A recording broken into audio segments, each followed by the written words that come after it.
역대 최고 인상률을 보인 최저임금 7,530원으로 인한 후폭풍이 만만치 않습니다. 서울 압구정동 구현대아파트의 경비원 94명이 무더기로 해고 통보를 받은 겁니다. 당장 직장을 잃게 된 경비원들의 목소리부터 들어보겠습니다. 가정을 책임져야 되는 그 가장으로서 복잡한 심경하고 굉장한 충격을 받았습니다. 네, 해당 아파트 입주자 대표회의는 해고 통보한 경비원들을 용역업체에 재고용하겠다는 입장인데요. 하지만 용역업체 소속이 되면 사실상 이게 처우나 이 고용 불안정은 계속 이어지는 거 아닙니까? 계속 이어진다기보단 더 나빠진다라고 봐야 되겠죠. 사실은 해마다 연말 연초에 이 아파트 경비원들의 대량 해고 사태가 있어 왔어요, 최근에. 그런데 문제 올해는 말씀하신 대로 최저시급이 16% 이상 대폭 인상되다 보니까 해고의 명분이 또 생긴 겁니다. 그래서 이제 이게 지금 우리가 예로 든 강남 압구정동의 아파트만이 아니라 좀 전국적인 현상으로 이제 퍼져나갈 가능성이 있고요. 또 아파트뿐이 아닙니다. 주로 이 청소, 경비, 관리, 주차 이런 다양한 분들을 고용하고 있는 많은 시설들에서 이런 일들이 연초부터 많이 벌어지고 있어서 좀 안타까움을 금할 수 없는데 우리가 꼭 배려해야 될 것이 아까 경비원분의 육성으로 들었듯이 이분들도 어느 가족의 가장이다. 그렇다면 당장 이 비용을 아끼는 것도 중요하지만 또 다른 가족들의 생계가 위협받을 수 있기 때문에 조금 우리가 상생할 수 있는 방법을 지혜롭게 찾아야 될 것 같습니다.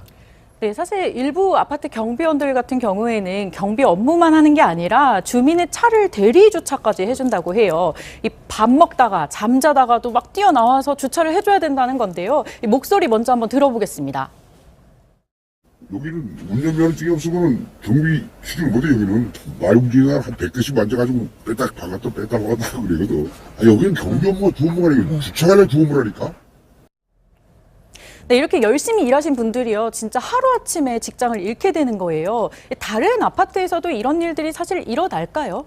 이거는 우리 아파트에 거주하시는 분들은 거의 대부분 알고 있는 일이 아닌가 싶은데요. 물론 지하 주차장이 있는 아파트들은 조금 덜 하겠지만 실제 지상 주차장만 있는 아파트, 특별히 이제 오래된 아파트들 같은 경우에는 거의 대부분 그 경비 업무를 담당하시는 분들이 대부분 나오셔가지고 그 이중 주차를 하거든요. 맞아요. 이중 주차를 하니까 첫 번째 주차를 하고 난 다음에 가로로 주차를 대고 그거를 다른 차를 뺄 때마다 밀고 당기기를 다 그분들이 도와주시거든요. 그렇다 보니까 이중 주차가 가로열로 하나만 되는 게 아니라 두 줄로 되는 경우도 굉장히 많습니다. 그런데 원래 이 업무는 이분들에게 해당되는 업무가 아니고요. 또 한 가지 주차만 하는 것이 아니라 택배도 도와주시잖아요. 맞아요.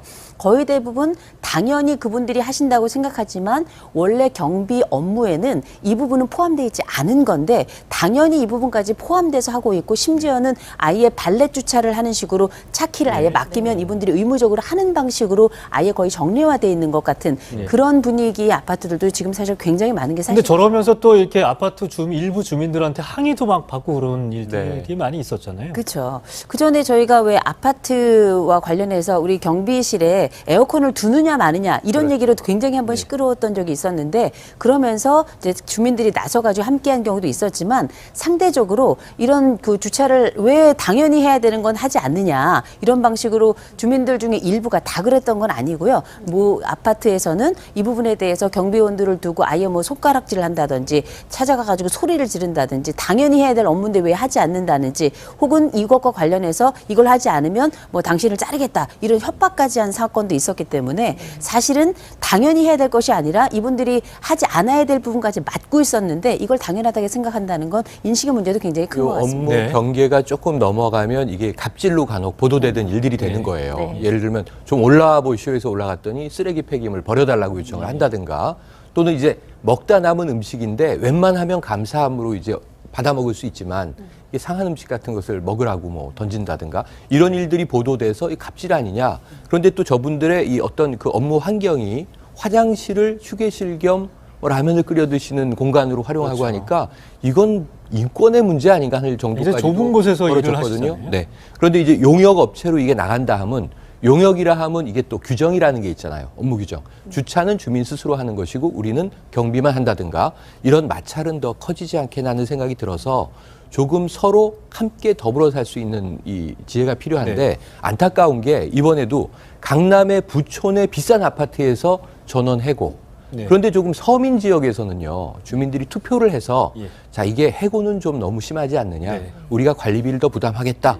또 주민 투표로 해고를 막은 경우도 나와서 그러니까 좀 그런 이제 묘한 경우도 현상입니다. 사실 많이 있습니다. 그럼 해당한 아파트의 이제 주민과 경비원의 얘기를 한번 듣고 말씀 이어가겠습니다. 우리 경비 아저씨들 똑같은 가족으로 생각하고 그런 거 안 따지고 고용 문제에서는 굉장히 안정된 가운데서 우리 경비원들이 생활하고 있습니다. 사실 이 아파트 같은 경우에는 이 경비원 14명을 이제 해고하려고 하다가 이 주민들이 반대를 많이 해서 그대로 고용을 유지했다고 하거든요. 그런데 이게 사실 최저임금이 계속해서 올라갈 상황인데 과연 이런 경우 서로 이 양보를 할 수 있는 경우가 계속 이어질지 궁금합니다. 근데 일단 뭐 상생의 한 사례라고 봅니다. 그래서 일단 아파트 경비원을 이제 해고를 하고 만약 용역업체에 맡게 되면 아까 말씀하신 것처럼 아파트 주민이 굉장히 불편할 수 있어요. 왜냐하면 뭐 예를 들어 자동차 뭐 주차 문제랄지 여러 가지로 뭐 경비, 택배, 뭐 심지어 여러 가지 이제 아파트 이게 경비원들이 있으면 뭐 꼭 이게 뭐 갑질보다도 아파트 주민 편을 위해서 스스로 또 하는 경우도 있거든요. 그런데 이게 정말 최저임금의 어떤 우리의 역설이라고 볼 수가 있는데 네. 최저임금을 우리가 인상한 이유는 노동 환경을 개선하고 향상하기 위해서 한 거 아닙니까? 그렇죠. 근데 노동 환경이 지금 후퇴하는 그런 경향을 좀 보이고 일자리가 아예 없어지는 효과가 그렇죠. 나왔다. 그래서 지금 경비원뿐만 아니라 일반적인 이제 비정규직이 이제 하루 전일 비정규직이단 말이에요. 근데 이게 뭐 알바 형식으로 시간제로 가고 또 시간제로 갔다가 그다음에 자동화 기계로도 간단 말이에요. 근데 그러다 보니까 오히려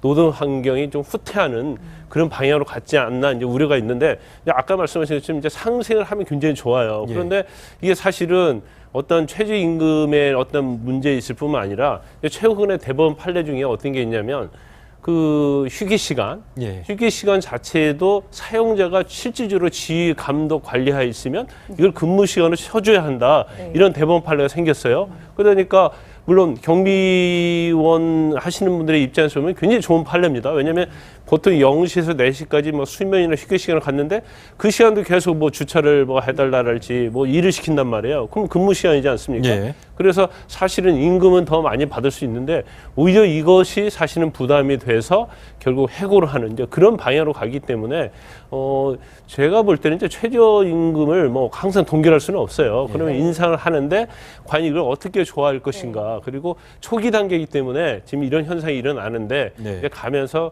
상당히 적응을 하게 되면 이제 또 다른 해법이 좀 나오지 않을까 싶습니다. 네.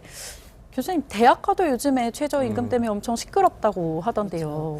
대학과의 그 관리직에도 사실은 사정바람이 불고 있는데요. 네. 실제 이제 고대 같은 경우는 뭐 물론 있는 분들을 그냥 감원을 한 건 아니고 네네. 정년 퇴직을 한 분들이 10분 있었는데 그 청소 노동자 자리에 정규직을 한 게 아니라 파트타임 노동자들을 사용했다는 거예요. 그럼 이렇게 고용 방식을 한다는 건 직접 고용을 한 게 아니라 사실 간접 고용을 했는데 그나마도 파트타임을 쓴 거거든요. 예. 네. 홍대 같은 경우도 이번에 용역업체를 변경하게 됐는데 그 과정에서 기존의 청소 노동자 4분을 이제 해고를 한 상황인데 결국 인원을 축소하고 줄여나가고 그럼 무슨 일이 벌어지냐면 똑같은 공간에 더 적은 인원이 더 많은 일을 해야 되고요.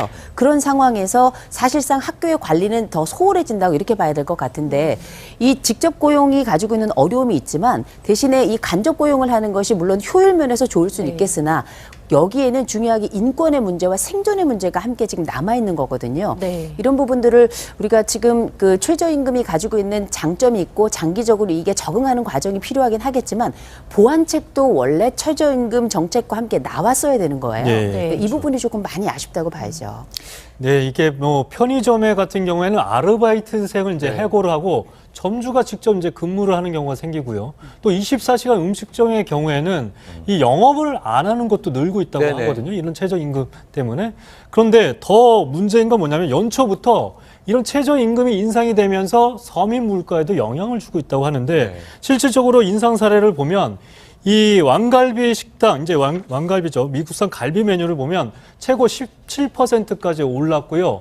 햄버거 종류도 최고 10% 이상 올랐습니다. 일부 죽 전문점 식당 같은 경우엔 1,000원이 인상이 되고 있는데 이렇게 된다면 오히려 최저임금 때문에 전체적인 경제적으로 네. 굉장히 어려워지는 거 아니에요? 원래 이게 최저임금을 인상하는 게 소득을 높여서 네. 많이 쓰게 한다라는 게 원칙인데 이렇게 물가가 오르면 오히려 그런 효과가 없어지는 그러니까 지금 두 가지죠. 문재인 정부의 핵심 경제성장 기조가 하나는 일자리 창출, 또 있는 일자리도 좋은 일자리로, 비정규직은 정규직으로, 비정규직 제로, 그리고 또 하나는 소득주도 성장. 이건데 문제는 말씀하신 대로 지금 이게 과도기긴 합니다만 앞으로 이번에 그 7,530원이 다가 아니라 2020년까지 10,000원으로 만들겠다는 거잖아요. 해마다 더 올라가야 됩니다. 10,000원으로 가기 위해서 한참 가야 되는데 저는 또 노동계 입장은 이해가 돼요. 대한민국 노동자 한 명이 시급 10,000원도 안 돼서 말이 되느냐? 많이 받으면 좋죠. 박수 쳐드리고 싶은데 이 사이에 끼어 있는 게 말씀하신 영세 자영업자, 소상공인, 편의점만 해도 영세라고 부를 수 있을까 싶긴 한데 구조를 보면 수익을 못 남기고 가족들이 그나마 주말에는 좀 가족 시간을 갖기 위해서 아르바이트를 썼어요. 이제 아르바이트 못 씁니다. 그럼 이제 점주들이 직접 나가서 토요일, 일요일 6시간씩 교대 근무를 하느라고 네. 이제 가족들이 얼굴 마주칠 시간은 없는 거예요. 서로 이제 교대 근무를 해야 되는 거예요. 엄마, 아빠가. 네. 이런 상황이 좀 안타까움에 처하는 것 같고 말씀하신 대로 24시간의 장점을 누리던 여러 가지 식당, 편의점 등이 자정부터 7시까지 우리 문 닫습니다. 왜냐하면 이때는 또 아르바이트를 부득이 쓰는데 별로 매출이 오르는 시간도 아닌데 24시간이라는 명분 때문에 할 수 없이 인력을 한 명, 두 명 유지해 왔단 말이죠. 차라리 문을 닫겠다 이런 것도 나오고 있고 그다음에 여기서 그럼 더 들어가는 인건비 비용을 어떻게 처리할 것이냐. 결국은 가격을 높일 수밖에 없지 않느냐. 주로 식당업 쪽에서 많이 좀 이제 임금 상승의 지금 요인들이 물가 상승으로 압박을 주고 있어요. 아마 치킨값도 오르는 거 아니야? 여러 가지 걱정들이 있습니다. 네, 나오고 있죠. 이 효과들을 조금 꼼꼼하게 분석을 해서 완급 조절을 당국이 좀 잘 해줘야 되겠다. 네. 이런 생각이 드는 대목입니다. 네. 정부는 이제 오는 2020년까지 이제 최저임금을 10,000원으로 올릴 계획인데요. 아무래도 이런 부작용들을 좀 고려를 해서 이 속도 조절을 해야 되는 거 아니냐 이런 얘기들이 나오고 있습니다.